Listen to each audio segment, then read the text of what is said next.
প্রচণ্ড অসুস্থ, বিছানা থেকে উঠতে পারছি না, এমন অবস্থা আমার। Welcome back to my channel. আমি রুলি অমিত ব্লগে তোমাদের সবাইকে অনেক অনেক স্বাগত। আশা করি যে যেখানে আছো খুব ভালো আছো। আমি ভালো নেই, কারণ আমার অতিরিক্ত জ্বর, কিছুতেই জ্বরটা কমছে না। মানে আবার সেই টাইফয়েডটা হয়, সেটা হয়েছে, কিন্তু বেশি মাত্রায় হয়ে গেছে। এবার আমি বুঝতে পারিনি, কিছুদিন ধরে জ্বর আসছিল, এবার বুঝতে পারিনি এরকমটা হয়ে যাবে। ওষুধ খাচ্ছিলাম, পরে রিপোর্ট করে দেখি কি অনেকটা হয়ে গেছে। তো এখনও জ্বরটা কমছে না। 3 টাইম ওষুধ খাচ্ছি, সুই লাগানো হচ্ছে। আর আমার তো এই টাইমটা আসলেই হয়, কি যে করব, বিছানা থেকে উঠতে পারছি না, মাথা তুলতে পারছি না। আর হাত পা প্রচণ্ড ব্যথা আর মাথা যন্ত্রণা, বিশেষ করে মাথা যন্ত্রণা, গা হাত পা প্রচণ্ড ব্যথা, হাঁটুতে ব্যথা অনেক দিন ধরে হয়েছিল। আমি ভেবেছিলাম অন্য কোনো কারণে, ইউরিক অ্যাসিড কিংবা অন্য অনেক রকম প্রবলেম হয়, সেই জন্য হাঁটুতে ব্যথা হয়েছিল, কিন্তু না। তারপরে চেক করে দেখি জ্বরের জন্য আমার এই ব্যথাটা হয়েছে। আর এত পরিমাণে এখন জ্বর হয়েছে, আমি খাবারটা পর্যন্ত তৈরি করতে পারছি না। সারাদিন দোকানেও যেতে পারিনি। অমিত সকালবেলা আলু সিদ্ধ ভাত করেছিল, সেটাই খেয়েছিলাম আর কি। হাঁপিয়ে যাচ্ছি কথা বলতে বলতে।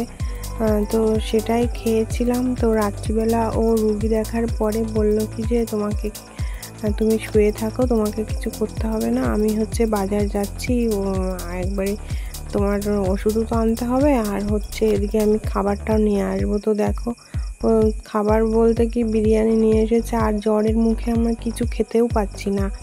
এখানে যদি একটু পেয়ারা পেতাম, মনে হচ্ছে একটু যদি পেয়ারা পেতাম, সেটা আমি খেতাম, কিন্তু এমনই জায়গা, পেয়ারাও পাওয়া যায় না। একজনের গাছে ছিল, সেগুলো কদিন আগে দিয়ে গেছিলো আমাদের, এখন আর সে গাছে না পেয়ারা নেই। কি খাবো বলো?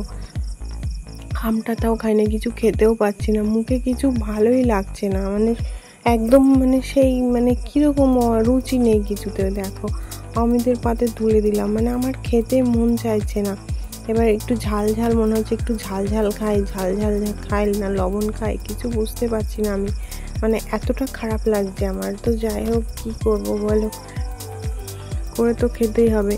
আর আমার এখানে না, যেখানে আমরা থাকি, বাইরে থাকি, এখানকার ওয়েদার আমার কখনোই শ্যুট করে না। যবে থেকে এসেছি তবে থেকেই আমার একটা না একটা হয়েই থাকে। আর এই টাইমটাই, বর্ষাকালটা আসলে আমার প্রত্যেক বছর এই টাইফয়েডটা ধরে 2বার, এবার তো 2-3বার হয়ে গেল। কি করে আমি এইভাবে বাঁচবো বলো তো? কদিন বাঁচবো? কিন্তু কিছু করার নেই। আমি কি করব? বাড়িতে গিয়ে থাকলে আমার টাইফয়েডটা হয় না, তো ওখানে গিয়ে থাকারও তো উপায় নেই। কি করে এখানে তাহলে একেবারে না খেয়ে আমরা সবাই শেষ হয়ে যাব। আর অমিতের শরীরটাও খারাপ হয়ে যাবে। ও এখানে একা একা সামলাতে কখনোই পারবে না। অর্ধেকটা তো আমি সামলে দিই, বলো। কি করব আমরা কিছুই বুঝতে পারছি না, জানো তো। আর আমার এত পরিমাণে শরীর খারাপ হয়েছিল, আজকে ভয়েসটা দিচ্ছি 2 দিন পর। আজকে একটু ভালো আছি, হালকা একটু কমেছে। ঘাড় পিঠ পুরো ব্যথা, আমি মাথা পুরো নোয়াতে পারছিলাম না, কিন্তু জ্বরটা আমার কিছুতেই কমছে না। জানি না কেন, ভগবান কোন পরিস্থিতিকে নিয়ে দাঁড় করাবে, আমি কিছুই বুঝতে পারছি না। তো এইভাবেই চলছে। তো কি করব, কি ভিডিও করব, তাই ভাবলাম তোমাদের সাথে এটাই কথাগুলোও শেয়ার করা হয়ে যাবে, এভাবে আমাদের খাওয়া দাওয়াটাও হয়ে যাবে। তাই জন্য এই ভিডিওটা করেছিলাম রাত্রিবেলা। তো সবাই কেমন আছে? সবাই ভালো থেকো, সাবধানে থেকো। আর এদিকে না বৃষ্টি নেই, প্রচণ্ড গরমের জন্য আরও বেশি শরীরটা খারাপ হয়ে যায়, জানো তো। প্রচণ্ড গরম। ওদিকে তো পশ্চিমবাংলায় তো বৃষ্টি হয়েই যাচ্ছে। আমার মা ফোন করে বলে বৃষ্টির জন্য খুব প্রবলেম হয়ে যাচ্ছে, বাইরে বেরোনো যাচ্ছে না। আর এদিকে এক ফোঁটা বৃষ্টি নেই, জানো তো।